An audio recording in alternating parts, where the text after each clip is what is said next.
मतलब ये गलतफहमी है कि फर्टिलाइजेशन हो गया तो प्रेगनेंसी हो गई, ऐसा कुछ नहीं होता। पहले फर्टिलाइजेशन होगा, उसके बाद जाइगोट बनेगा, ब्लास्टोसिस बनेगा, ब्लास्टोसिस जाके यूट्राइन वॉल पे चिपक जाए, सक्सेसफुली अटैच हो जाए, इम्प्लांट हो जाए, मींस प्रेगनेंसी कंफर्म हो गई। हेलो एवरीवन, बेटा myself Manish Kaushik, senior biology faculty. आज हम स्टार्ट कर रहे हैं chapter human reproduction, which is a very important chapter of class 12th as well as NEET. Chapter को हम स्टार्ट करेंगे एकदम बेसिक से, 0 लेवल से, और धीरे धीरे लेवल बढ़ाते रहेंगे, हमें नीट तक पहुंचना है। ओके, लेकिन स्टार्ट एकदम 0 से करेंगे, किसी को कुछ नहीं आता तो भी सब चीजें समझ आ जाएंगी। ओके, तो हम चैप्टर को स्टार्ट करते हैं, और चैप्टर स्टार्ट करते वक्त सबसे पहले मैं जो आपको बताऊंगा हर चैप्टर की तरह ओवरव्यू, इस चैप्टर में हम पढ़ेंगे क्या क्या, ध्यान से सुनिएगा। तो सबसे पहले ओवरव्यू पढ़ना शुरू करते हैं। तो इस चैप्टर में आप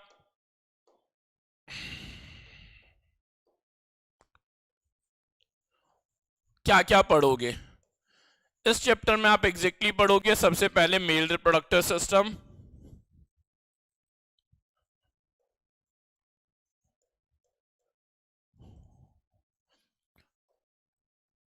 और आप पढ़ोगे female reproductive system.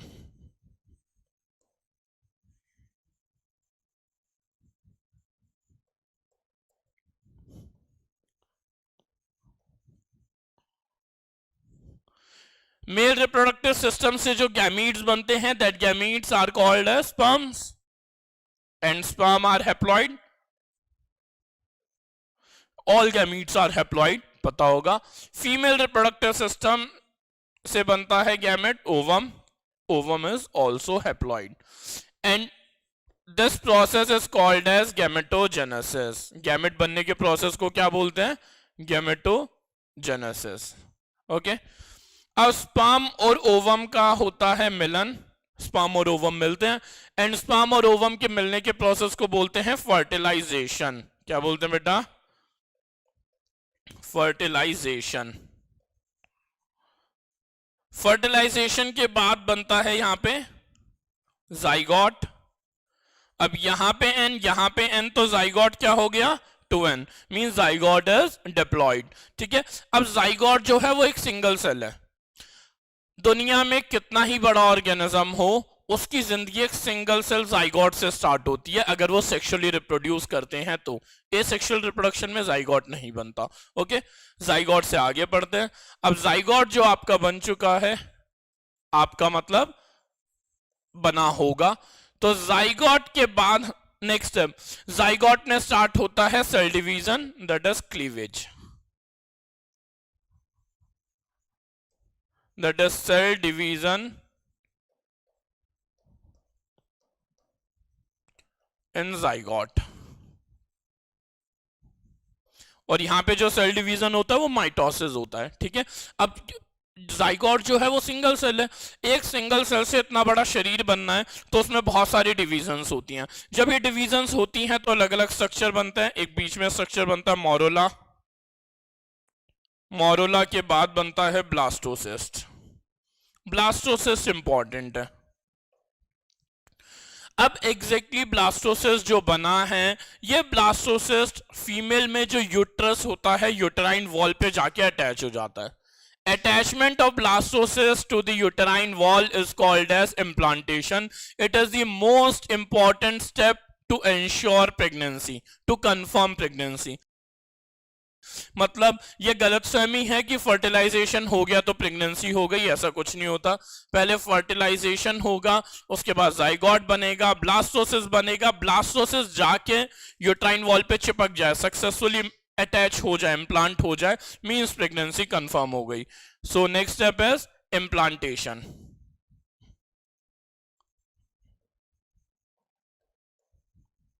Implantation is attachment of blastocyst to the uterine wall. जो ब्लास्टोसिस्ट है वो यूटेराइन वॉल पे अटैच हो जाता है, and this is called as implantation. अब इम्प्लांटेशन जैसे ही हो जाता है मींस प्रेगनेंसी कंफर्म हो गई, मींस प्रेगनेंसी पीरियड स्टार्ट हो गया। एंड प्रेगनेंसी पीरियड के लिए biological word is gestation period.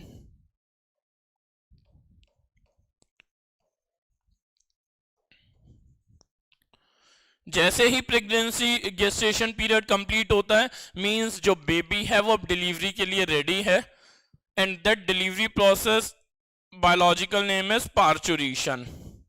तो डिलीवरी के लिए बायोलॉजिकल वर्ड इज पार्चुरेशन। तो हमें इस चैप्टर में क्या क्या पढ़ना है? Male reproductive system, female reproductive system, gametogenesis, gametogenesis में स्पर्मेटोजेनेसिस आता है स्पर्म बनने का प्रोसेस, oogenesis आता है ओवम बनने का प्रोसेस। उसके बाद स्पर्म और ओवम का स्ट्रक्चर पढ़ेंगे, फिर फर्टिलाइजेशन पढ़ेंगे, जाइगोट पढ़ेंगे, फिर क्लीवेज पढ़ेंगे, मोरुला, ब्लास्टोसिस्ट, इम्प्लांटेशन, इम्प्लांटेशन के बाद प्रेगनेंसी, प्रेगनेंसी पीरियड के बारे में, फाइनली डिलीवरी के बारे में। Is it okay? ये सब हमें इस चैप्टर में पढ़ना है।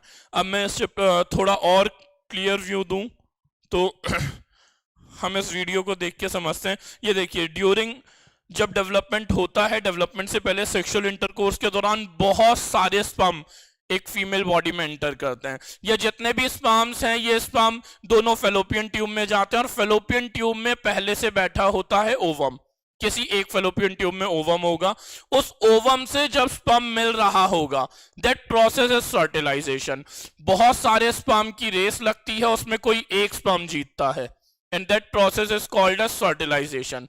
जैसे ही फर्टिलाइजेशन हो जाता है स्पर्म का न्यूक्लियस ओवम के अंदर जाता है, उससे बनता है जाइगोट। फिर जाइगोट में डिवीजन स्टार्ट होती है और डिवीजन होते होते होते 1 से 2, 2 से 4 बहुत सारे सेल्स बनते बनते स्ट्रक्चर बनता है ब्लास्टोसिस्ट। ब्लास्टोसिस्ट जो है वो अटैच होता है यूटेराइन वॉल पे। This process is implantation. और इम्प्लांटेशन होने के बाद प्रेगनेंसी कंफर्म हुई, प्रेगनेंसी कंफर्म होते ही आपका डेवलपमेंट स्टार्ट हो गया बच्चे का, और ये बेबी का डेवलपमेंट चलता रहेगा और डेवलपमेंट होते होते ये डेवलपमेंट कंप्लीट होता है ह्यूमंस में 9 मंथ्स में, और 9 मंथ्स के बाद ये जो बेबी है ये डिलीवरी के लिए रेडी हो जाता है। Is it okay? तो ये बेसिक है। अब हम चैप्टर को आगे बढ़ाते हैं and first topic is male reproductive system. तो हम आगे बढ़ते हैं चैप्टर में and first topic is male reproductive system. Male reproductive system में आप क्या क्या पढ़ोगे? पहले मैं बायोलॉजी में बहुत सिंपल बताना आपको, फ्लो चार्ट की फॉर्म में चीजों को पढ़ा करो, लंबे टाइम तक याद रहेंगी। ओके, तो पहले मैं एक फ्लो चार्ट के फॉर्म में आपको समझाता हूं, फिर देखते हैं। Topic is male reproductive system. Male reproductive system में क्या क्या आएगा? सबसे पहले आप मेल रिप्रोडक्टिव सिस्टम में पढ़ोगे टेस्टिस। ठीक है, सबसे पहले मेल रिप्रोडक्टिव सिस्टम में पढ़ोगे टेस्टिस। टेस्टिस पेयर्ड होते हैं। टेस्टिस के बाद आप पढ़ोगे एक्सेसरी डक्ट्स। Accessory ducts. और मेल रिप्रोडक्टिव सिस्टम में जो एक्सेसरी डक्ट्स होते हैं उनके नाम मैं यहां पे लिख देता हूं। One is rete testis, another one is vasa efferentia,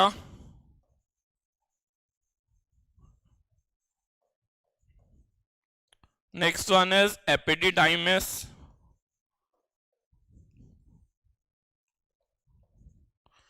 and last one is vas deferens। Okay, तो एक्सेसरी डक्ट्स हैं ये 4 आपके। एक्सेसरी डक्ट्स के बाद आप स्टार्ट करोगे एक्सेसरी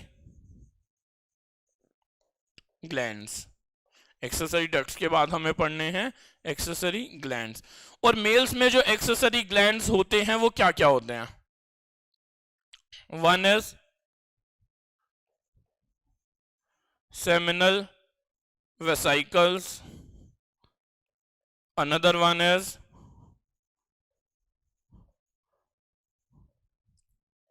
प्रोस्टेट ग्लैंड, और another one is bulbourethral gland।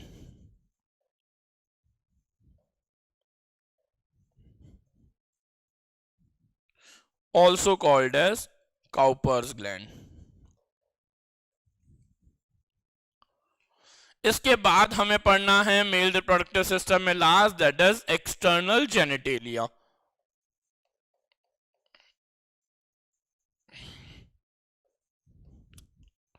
external genitalia which includes penis. Okay तो ये है आपका इस चैप्टर में जो आपको मेल रिप्रोडक्टिव सिस्टम में डिटेल पढ़नी है. टेस्टिस, एक्सेसरी डक्ट्स में rete testis, vas efferentia epididymis, vas deferens, accessory glands में seminal vesicle, prostate gland, bulbourethral gland and external genitalia में हमें पढ़ना है पेनिस. ओके अब हम चैप्टर को स्टार्ट कर रहे हैं. पहले जस्ट अ मिनट. हाँ इस इमेज में देखें तो ये एग्जैक्टली एनसीईआरटी की इमेज है जिसमें टेस्टिस का स्ट्रक्चर को थोड़ी डिटेल में दिखाने की कोशिश की गई है लेकिन ज्यादा क्लैरिटी नहीं है. तो इससे ज्यादा क्लैरिटी में मैं आपको दिखाऊंगा और समझाऊंगा लेकिन इस स्ट्रक्चर से क्वेश्चन आते हैं, डायरेक्ट लेबलिंग के क्वेश्चन आते हैं. ओके तो हम आगे बढ़ते हैं एंड हमारा जो पहला टॉपिक स्टार्ट होता है दैट इज टेस्टिस.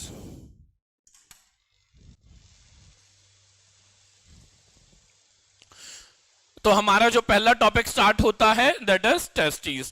तो टेस्टिस की डिटेल पढ़ूं तो सबसे पहले आपको 10th क्लास की ही बात याद होगी. Testis are present outside the abdominal cavity in a pouch called as scrotum. जो टेस्टिस हैं वो डेवलपमेंट उनका जब हमारा डेवलपमेंट हो रहा होता है मदर के यूट्रस में तो टेस्टिस हमारी बॉडी में मींस मेल बॉडी के अंदर बनते हैं. ड्यूरिंग 6 to 7 मंथ जब डेवलपमेंट का 6 to 7 मंथ चल रहा होता है तो ये एब्डोमेन मींस मेल बॉडी से निकल के स्क्रोटम में आ जाते हैं. ठीक है अब रीजन क्या है इनका स्क्रोटम में आने का? बिकॉज टेस्टिस को जो स्पर्म बनाने के लिए टेम्परेचर चाहिए होता है, रिक्वायर्ड होता है, वो नॉर्मल बॉडी से 2 से 3 डिग्री कम चाहिए होता है. तो हम लाइन पढ़ें द टेस्टिस आर, एनसीईआरटी की लाइंस बहुत जरूरी है, इन्हीं से क्वेश्चन आता है. That's why the testis are situated outside the abdominal cavity within a pouch called as scrotum. The scrotum helps in maintaining the low temperature of the testis that is 2 to 2.5 degree Celsius lower than normal body temperature necessary for spermatogenesis. Spermatogenesis is process of formation of sperms. अब important बात red से आपको size भी याद रखनी है, shape भी याद रखनी है. ओवल इन शेप, लेंथ होती है 4 to 5 सेंटीमीटर और विड्थ होती है 2 to 3 सेंटीमीटर.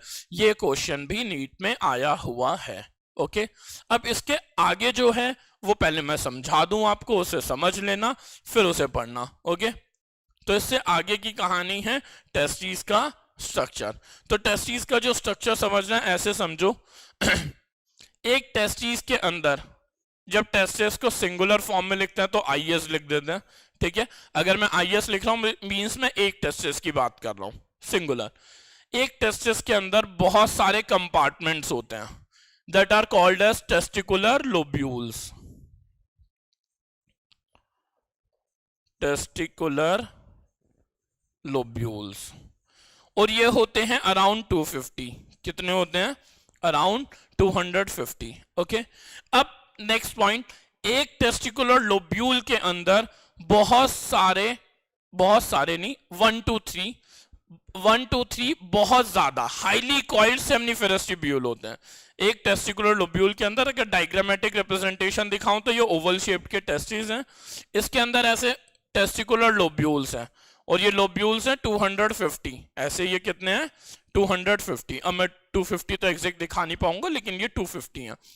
और एक टेस्टिकुलर लोब्यूल के अंदर 1 to 3 highly coiled seminiferous tubule है. तो मैं नेक्स्ट लाइन को कैसे लिख रहा हूं? Each testicular lobule contains 1 to 3 highly coiled seminiferous tubule. ठीक है अब इस लाइन को मैं थोड़ी और क्लियर वे में समझा रहा हूं एक डायग्राम दिखा के जो मैंने गूगल से निकाला है. सारे डायग्राम गूगल से निकलते हैं. तो एक टेस्टिस के अंदर 250 compartment called as testicular lobule और एक लोब्यूल के अंदर 1 to 3 highly coiled seminiferous tubule है. ठीक है अब इन्हें ध्यान से हम और क्लियर वे में समझते हैं. ऐसे समझो रेड पेन से. तो ये देखो ये एक टेस्टिस है. एक टेस्टिस के अंदर ऐसे बहुत सारे कंपार्टमेंट हैं. These compartment are called as testicular lobules. और एक टेस्टिकुलर लोब्यूल के अंदर ये ऐसे बहुत ज्यादा कॉइल्ड दिख रहे हैं।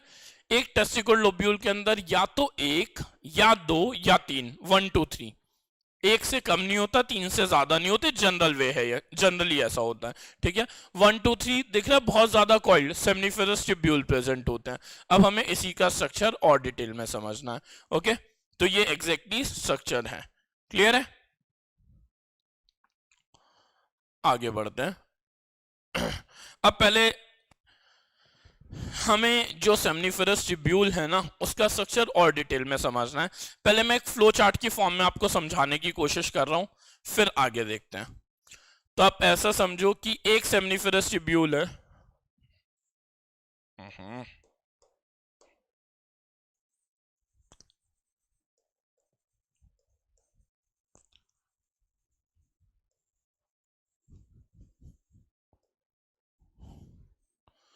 अब एक सेमनीफेरस ट्यूब्यूल के अंदर, सेमनीफेरस ट्यूब्यूल के अंदर की तरफ और बाहर की तरफ अलग अलग तरह के सेल्स होते हैं, उनके बारे में समझना है। सेमनीफेरस ट्यूब्यूल्स के अंदर जो सेल्स होते हैं इनसाइड, और इधर लिख दिया outside,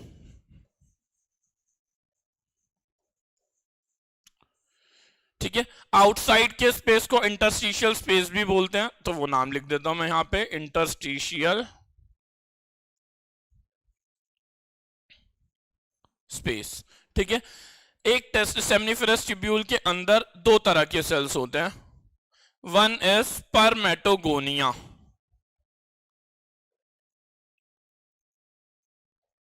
also called as male germ cell.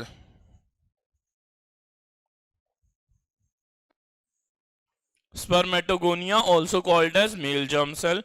और एक और दूसरे तरह का सेल होता है सेमनीफेरस ट्यूब्यूल के अंदर, that are called as Sertoli cells.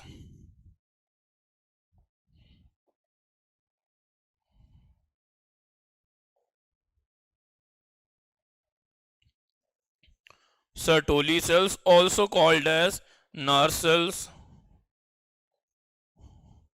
also called as sustentacular cells.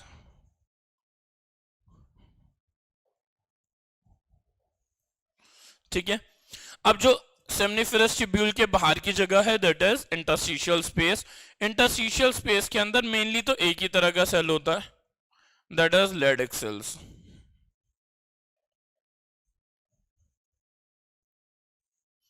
इसका दूसरा नाम इंटरस्टिशियल सेल्स भी बोलते हैं इन्हें।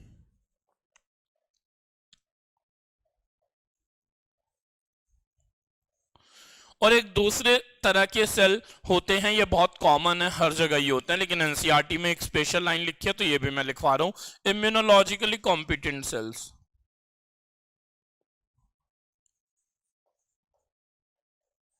Immunological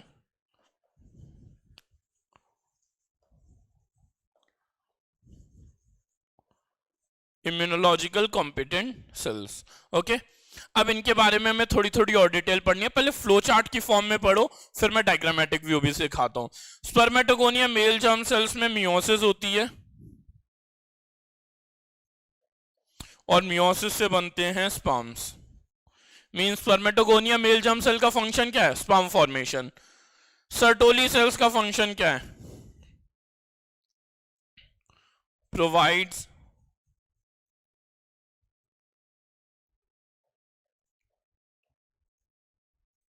nourishment to the spermatogonia and developing sperms.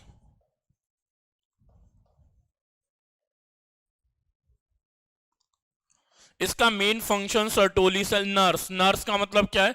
जो हेल्प करती है हॉस्पिटल्स में, ठीक है, खाना पीना देती है, दवाइयां टाइम पे देती है, वैसे ही यहाँ पे nurse cells, because they provide nourishment to the developing sperms. जो स्पर्म डेवलप हो रहे हैं स्पर्मेटोगोनिया से, उन्हें नरिशमेंट देने का काम किसका है?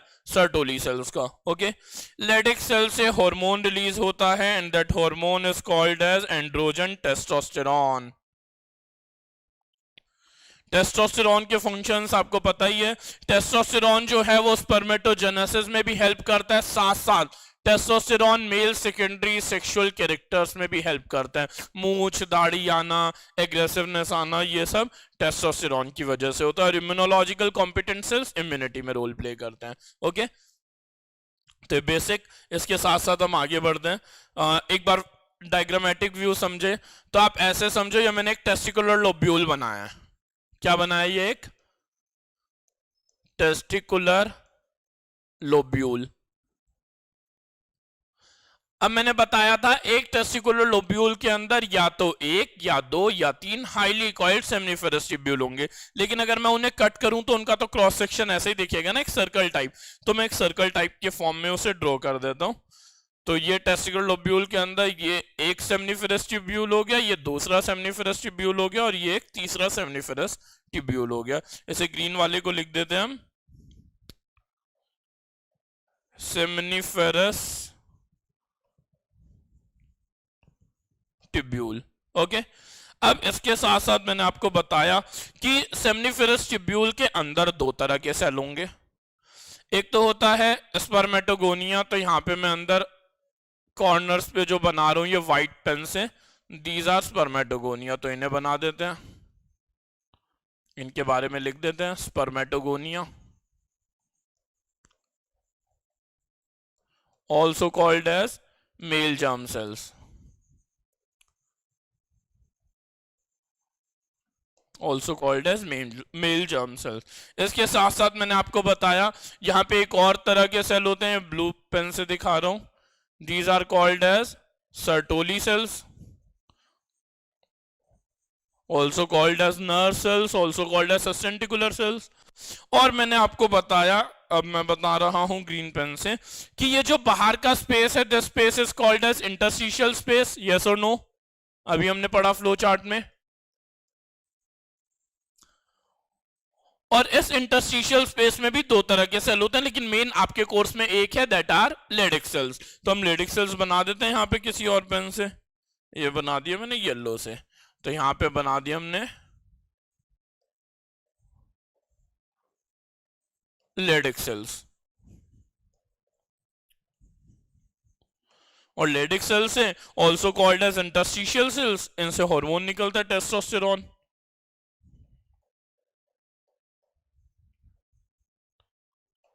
क्लियर है? अब हम सोचते हैं एनसीईआरटी की लाइंस के बारे में।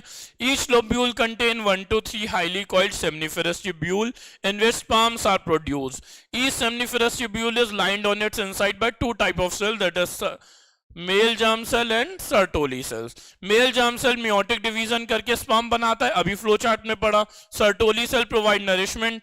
इसके अलावा इंटरस्टिशियल सेल्स है, also called as Leydig cells, जिनसे हार्मोन बनता है टेस्टोस्टेरोन। तो ये पूरा paragraph A to Z NCERT की लाइन से कंप्लीट होता है। ओके, फिर नेक्स्ट टॉपिक की तरफ हम बढ़ते हैं, and that topic is accessory duct. क्योंकि मैंने शुरू में फ्लो चार्ट पढ़ाया था तो क्या बताया था, सबसे पहले टेस्टिस के बारे में पढ़ेंगे, फिर हम पढ़ेंगे एक्सेसरी डक्ट्स के बारे में। एक्सेसरी डक्ट्स के मैंने 4 नाम लिखवाए थे आपको। सबसे पहले रेडी टेस्टिस, वास efferentia, epididymis, vas deference. Simple है, आराम से सुनो। इस डायग्राम को ध्यान से देखो, देखो ब्लैक पेन यूज कर रहा हूं मैं। ये बहुत सारे टेस्टिकुलर लोब्यूल्स दिखने, हर एक टेस्टिकुलर लोब्यूल में 1 से 3 हाईली कॉइल्ड सेमनीफेरस ट्यूब्यूल्स से। अब ये जो सेमनीफेरस ट्यूब्यूल्स से ये इनसे स्पर्म निकलेगा तो कहां जाएगा, रेडी टेस्टिस पे। रेडी टेस्टिस से स्पर्म कहां जा रहा है, वासा एफ्रेंशिया। वासा एफ्रेंशिया से स्पर्म कहां जा रहा है, एपिडिडाइमिस। और एपिडिडाइमिस से देखो यहां से घूम के पीछे की तरफ से निकल के जा रहा है वास डिफरेंस पे। तो हमें एक्सेसरी डक्ट्स के थ्रू एग्जैक्टली स्पर्म पाथवे पढ़ना होता है, हमें एक्सेसरी डक्ट्स के थ्रू एग्जैक्टली स्पर्म पाथवे पढ़ना होता है। तो मैं आपको स्पर्म पाथवे की फॉर्म में पढ़ा रहा हूं, स्पर्म पाथवे। अगर स्पर्म पाथवे पढ़ें तो जो स्पर्म है वो प्रोड्यूस कहां से हुए हैं, स्पर्मेटोगोनिया से। स्पर्मेटोगोनिया से स्पर्म बने, लेकिन ये प्रोसेस हुआ कहां पे है, सेमनीफेरस ट्यूब्यूल के अंदर। तो सेमनीफेरस ट्यूब्यूल में स्पर्म बने,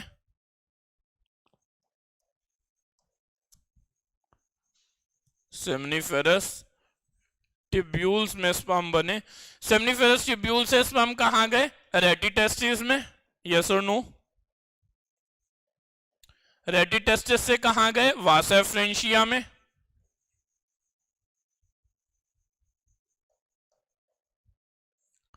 वासा एफ्रेंशिया से स्पर्म कहां गए? एपिडिडाइमस में।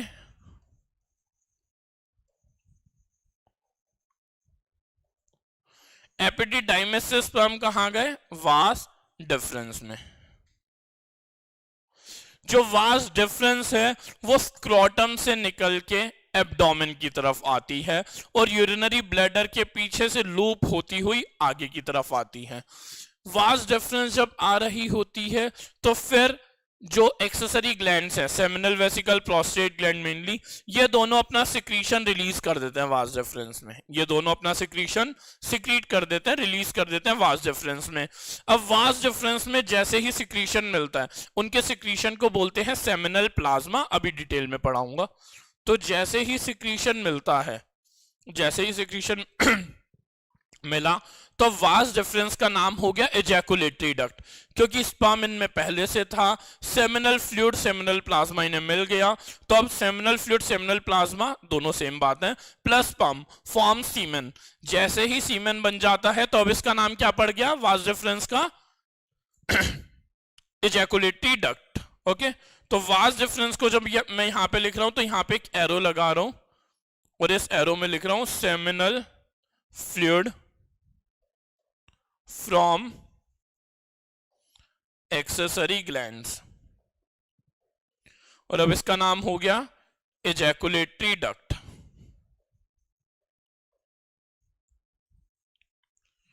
ejaculatory duct फिर ओपन होती है यूरेथ्रा में। यूरेथ्रा ओपन होता है बॉडी के बाहर through urethral meatus. Urethral meters. Urethral meters is exactly the opening of urethra. Urethral meters जो है वो यूरेथ्रा जब बाहर ओपन होता है बॉडी के बाहर, तो उस ओपनिंग के लिए वर्ड यूज करते हैं हम यूरेथ्रल मीटर्स। ओके, तो एक्सेसरी डक्ट्स में हमने स्पर्म पाथवे पढ़ा।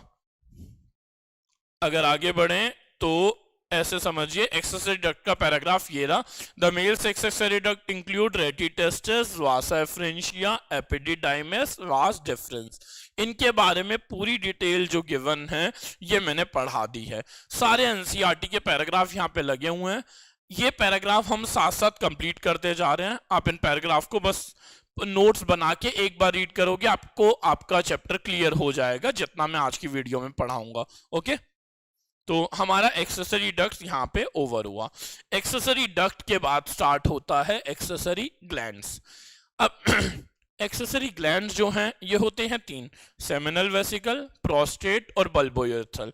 इनके बारे में थोड़ा सा हमें डिटेल में पढ़ना है, फिर मैं डायग्रामेटिक रिप्रेजेंटेशन आपको दिखाता हूं। एक्सेसरी ग्लैंड्स, तो एक्सेसरी ग्लैंड्स हैं तीन तरह के। नंबर वन है सेमिनल वेसाइकल्स, और सेमिनल वेसाइकल्स होते हैं पेयर्ड, पी बोले तो पेयर्ड। इसके बाद एक होता है prostate gland,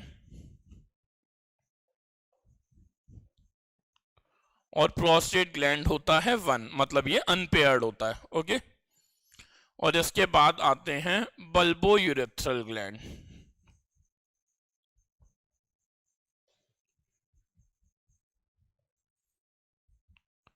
also called as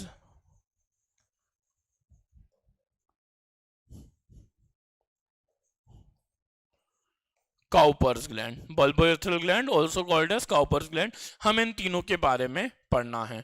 ठीक है, पहले मैं आपको ये बता रहा हूं इन तीनों का मेन फंक्शन सेक्सुअल इंटरकोर्स में ये हेल्प करते हैं, एक्सेसरी फंक्शन परफॉर्म करते हैं, जिसमें सेमिनल वेसाइकल और प्रोस्टेट ग्लैंड सेमिनल फ्लूइड बनाते हैं। बल्बोयूरेथ्रल ग्लैंड सेमिनल फ्लूइड बनाता है लेकिन इट इज ऑलमोस्ट नेग्लिजिबल। इन दोनों का मेन फंक्शन होता है सेमिनल फ्लूइड बनाने में। ठीक है, सेमिनल वेसिकल में एक लाइन लिख रहा हूं, contributes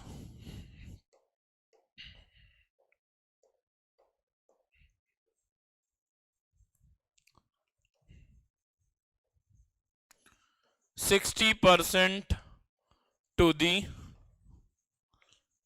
seminal fluid. Seminal fluid को सेमिनल प्लाज्मा भी बोलते हैं।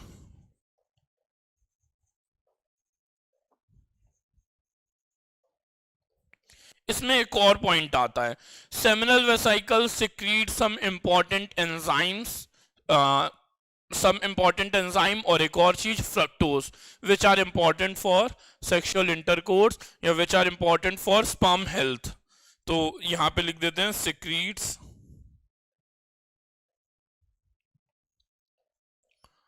some enzymes and fructose and की जगह एक्सेट्रा लगा, कॉमा लगा देते हैं, enzymes fructose etc which are important for sperm health। Prostate gland में पॉइंट लिखना है, contributes around 40% to the seminal fluid। ठीक है, एग्जैक्टली बताऊं तो इन दोनों का मिला के ना समथिंग लाइक 90 to 93% होता है, इसका 7-8% माना जाता है, लेकिन वो 7-8% बहुत ज्यादा नेग्लेजेबल है। इसका फंक्शन सेमिनल फ्लूइड में इतना होता ही नहीं है, इसका फंक्शन लुब्रिकेशन ऑफ पेनिस में होता है, अभी बताता हूं। Contributes 40% to the seminal fluid और seminal plasma. It also secretes some enzymes comma calcium etcetera. ठीक है, अब कुछ पॉइंट मैं बोलूंगा, उन्हें ध्यान से सुन लेना और लिख लेना। पहले मैं इसके बारे में भी बता दूं, bulbourethral gland helps in lubrication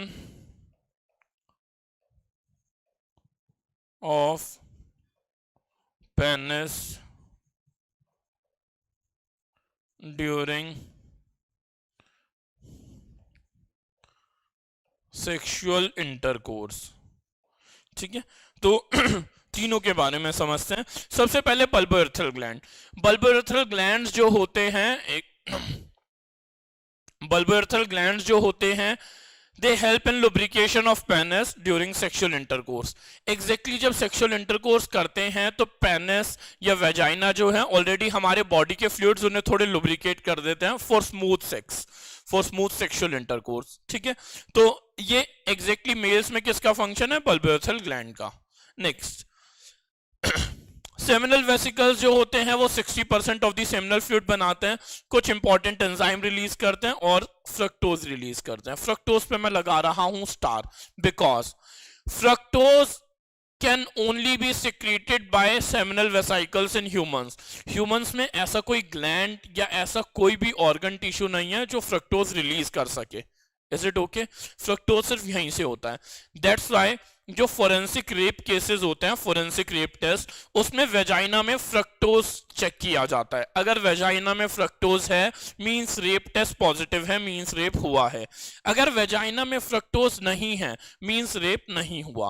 तो ये फोरेंसिक में भी फ्रक्टोज को यूज किया जाता है as an rape indicator.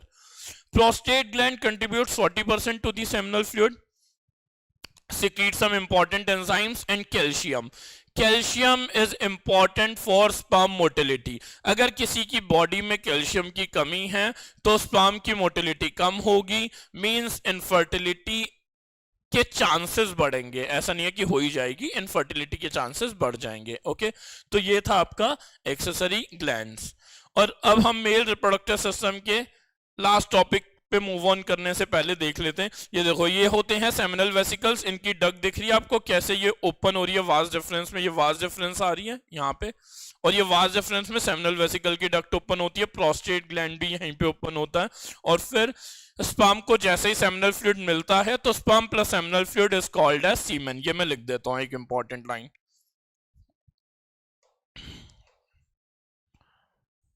Sperms plus seminal fluid is called as semen. इसके बारे में हम डिटेल भी पढ़ेंगे आगे चल के। तो एग्जैक्टली एक्सेसरी ग्लैंड का पैराग्राफ एनसीईआरटी वाला है, इससे हमने थोड़ा ज्यादा ही डिटेल पढ़ ली है, लेकिन हाँ जितनी भी मैंने पढ़ाई है वो नीट एम्स के हिसाब से इंपॉर्टेंट है, सीबीएसई के हिसाब से इंपॉर्टेंट है, तो एक बार आपको वो पढ़नी है। ओके, अब लास्ट टॉपिक जो स्टार्ट होता है दैट इज एक्सटर्नल जेनिटेलिया। और एक्सटर्नल जेनिटेलिया में आता क्या है? Penis. External genitalia includes penis. ठीक है, तो पेनिस जो होता है एक इंपॉर्टेंट ऑर्गन, इंपॉर्टेंट पार्ट है बॉडी का। पेनिस जो होता है it erects during sexual intercourse. जैसे ही सेक्सुअल इंटरकोर्स का टाइम होता है या फिर बॉडी में एक्साइटमेंट, सेक्सुअल एक्साइटमेंट होती है, तो पेनिस जो है वो इरेक्ट हो जाता है। जब पेनिस इरेक्ट होता है तो इस प्रोसेस के दौरान पेनिस में ब्लड फिलिंग होती है। पेनिस में स्पेशल टिश्यूज होते हैं, उन स्पेशल टिश्यूज का नाम स्पेशल इरेक्टाइल टिश्यू होता है। और भी बहुत कुछ है डिटेल में, लेकिन हम नीट तक ही सीमित रहेंगे। तो उस दौरान पेनिस के जो टिश्यूज हैं उनमें ब्लड फिल हो जाता है। ब्लड फिलिंग की वजह से पेनिस इरेक्ट होता है।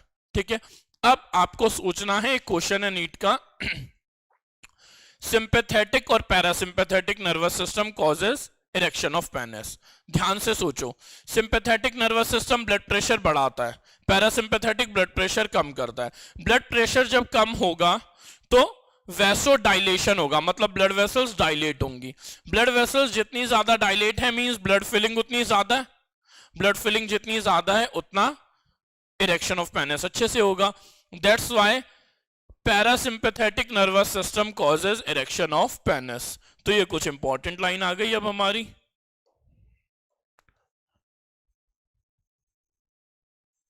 Parasympathetic nervous system causes erection of penis। ठीक है, सिर्फ यही नहीं है, इसके अलावा और भी फैक्टर्स हैं, लेकिन ये क्वेश्चन आया था, that's why I am explaining you. ठीक है, इसके अलावा पेनिस में आपको ये देखो, ये येलोइश कलर का ये यूरेथ्रा, ये यूरेथ्रा की opening is called as urethral meatus. ये पेनिस है। यूरेथ्रा से यूरिन भी फ्लो होता है और सीमेन, स्पर्म को कंबाइंडली हम स्पर्म प्लस सेमिनल फ्लूइड को सीमेन बोलते हैं, सीमेन भी निकलते हैं। ठीक है, लेकिन एक टाइम पे एक ही निकलेगा। अगर सीमेन निकल रहे हैं तो यूरिन का पाथवे ब्लॉक हो जाता है, और यूरिन पास हो रहा है तो स्पर्म का पाथवे ब्लॉक हो जाता है। Is it okay? तो ये हमारा है। अब इसमें कुछ इंपॉर्टेंट बातें, ये जो पेनिस स्ट्रक्चर है, रेड पेन यूज कर लेते हैं। ये जो पेनिस स्ट्रक्चर है, यहाँ पे एक लूज फोल्ड ऑफ स्किन होती है। पेनिस में लूज फोल्ड ऑफ स्किन होती है, that is called as foreskin. क्या बोलते हैं इसे? Four skin. ब्लू से लिख देता हूं, four skin. Is it okay? इसके अलावा ये जो एंटीरियर पार्ट ऑफ पेनिस होता है ना, ये वाला, ये थोड़ा सा एनलार्ज होता है, थोड़ा सा बड़ा होता है, and that is called as glans penis. Glans penis. Okay, NCERT की लाइंस एक बार देख लेते हैं। The penis is the male external genitalia. It is made up of special tissue. Special tissue का नाम है erectile tissue. That helps in erection of penis to facilitate insemination. Insemination is release of sperm inside the female genital tract. Female reproductive tract means female body के अंदर sperm release कर रही है कोई mail body, तो insemination है। और release of sperm is ejaculation. Release of sperm is ejaculation, but release of sperm inside the female is insemination. The enlarged end of penis called glans penis is covered by a loose fold of skin called foreskin. इसका दूसरा नाम भी होता है, that is prepuce. Clear है? Male reproductive system is completely over. Around 2.5 pages of NCERT. बहुत important topic है, अच्छे से एक बार पढ़िएगा। वीडियो के साथ साथ ही आपको एनसीईआरटी की सारी लाइंस क्लियर हो जाएंगी। आई होप ये आपकी हेल्प करेगा for CBSE as well as NEET. Okay, तो बेसिक आज की वीडियो में male reproductive system. Bye bye, take care, God bless you, thank you everyone.